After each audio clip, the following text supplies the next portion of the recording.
Нов сомнителен случај на западно-нилска треска. Станува збор за 76 годишен пациент од Скопје со повеќе придружни заболувања. Хоспитализиран на инфективната клиника за кој се чекаат лабораториски резултати од Институтот за јавно здравје.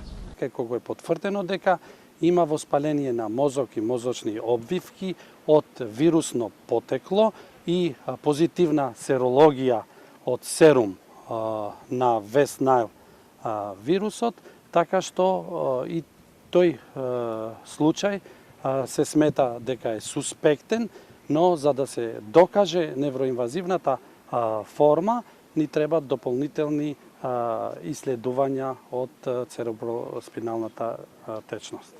Во моментов на клиниката за инфективни болести се хоспитализирани 10 пациенти со потврден вирус Западен Нил. Тројца се во критична состојба, сите со коморбидитети и над 60 години. Се лекуваат во одделот за интензивна нега и сите тројца се на механичка вентилација и се уште нема никакво подобрување на нивната здравствена состојба. Во меѓувреме на инфективна се хоспитализирани и 6 пациенти кои се водат како клинички суспектни, вели доктор Цана.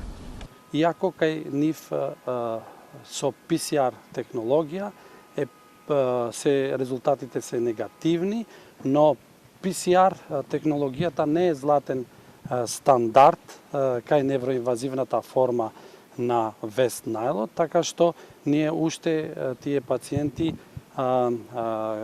се подложени на дополнителни лабораториски исследувања и се лекуваат и се третираат како пациенти со западно-нилска треска.